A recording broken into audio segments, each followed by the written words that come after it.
Hello plebs, we've got a deck profile here from the Brotherhood Regional. Now this was unfortunately not a top, but I think 12th place for over 200 people is a pretty decent result. So yeah, I mean this is, I also wanted to profile this because it's like one of the very few lists that I get sent for deck profiles that don't have complete garbage ratios. People tend to send all kinds of stupid decks with dumb ratios, and that really pisses me off. But this, for the most part, is actually pretty solid list. It's as good as you get for Majespecter. So this belongs to John Lascelles, and yeah, like I said, he got 12th. So I believe 12 is what, X11. Yeah, and he piloted this to 12th place at the Brotherhood, biggest regional that we get in the UK, really. And can just take a look at his list here. Luster Dragon is probably the best card in this deck, just because you can it just fills your extra deck with like pluses. You know, you can like pop a Fox and then get another one, or pop a Bambuku and then summon it and then get another scale. And it's just a really strong card in this deck. Unfortunately only at 1, but yeah, the rest of the Majespecter lineup is 3 Fox, 3 Toad, and 2 Crow as well. He's playing 2 Yara, which is a little bit strange, but I mean, in the end, like if you're playing pure, well, it does actually kind of make sense.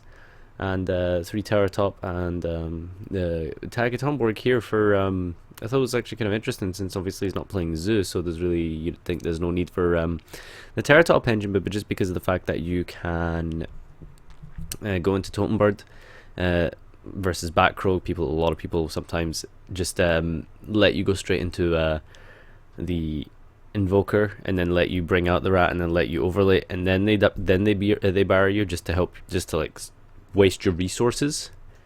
That's something that people can do. So like this is also very good going second, because like you can just go straight into Totem Bird and then Pendulum Summon. And then the 3 Nekomata, low scale, but kind of like a worse Bambuku. But he's a pretty beefy defense, and you kind of just have him there for as a fodder for your Tornadoes and Tempests, just as a way to like control your opponent. And of course the 2 Maxi, just a stupidly good card this format, very solid indeed. And then 1 Raigeki for yeah, board wipes in general, just really good.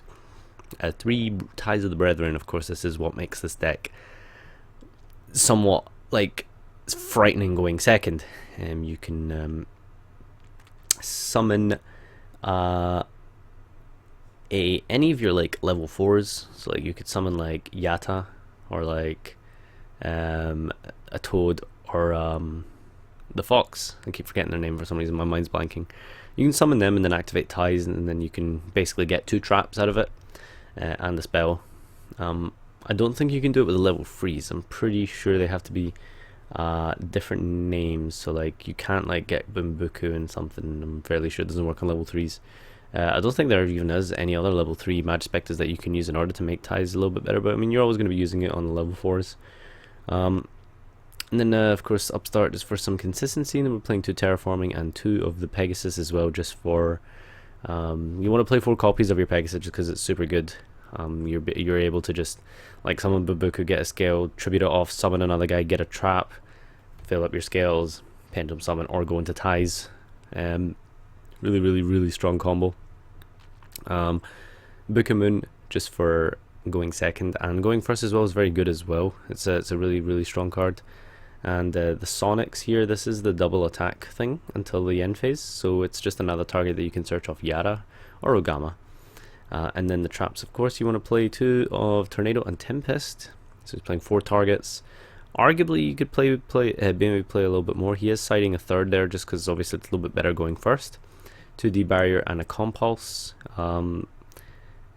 This is probably the only thing that I would really find questionable, is like I would really want to find a space for a 3rd barrier in here, but I mean, there's everything else is just, you don't want to really disrupt the ratios of everything here.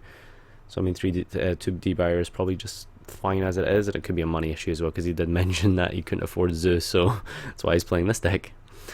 Compulse and the 1 Warning as well. And the extra is he's playing Dynaster here, which I find quite interesting. But I mean, the pure Majespecters have a very sort of not really necessary extra deck, if you know what I mean. So like a lot of the cards here, like you're not really going to use anything more than like Chidori and like a rank 4 occasionally. Totem Bird you'll use, Breaksword you'll use. But everything else is just really sort of situational stuff. You tend to play with your main deck more than your extra. No playing any Kirins because you can't really summon Kirin. Some people do play Kirin in pure Majespecter just because it's just really strong. Even though you need to tribute summon it, it is still just super powerful card. But yeah, opting to not run it, which is fair enough. So yeah, what do we have here? We've got the Ignister, of course, and Dynastar target. I don't really know why you'd play Dynastar if you're not playing Masters, because there's no way to like kind of bring things back and stuff.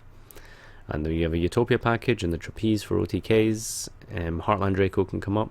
Chidori very good in this deck as well. Being able to like put back row away and then set your opponent back a turn by giving them a top deck like stupid shit card can be really good. Dweller, Cowboy. Again, these are just very situational, may come up, may not. You tend to play with your main deck more. Breaksword, Double Totem Bird, Grand Pulse, and Asagom. And for the side deck, we've got Lancia for Infernoids. We've also got Barrier Statue of Stormwinds, so yeah, you can side this in going first and normal it and potentially just win. You can also Pendulum Summon, I believe, as well. Ghost Ogre for more hand traps going second. You probably want to take out maybe like Compulse going second, and yeah, just find something else random as well. System Down and Board Wipes, of course, really strong going second, and MSTs for the mirror match.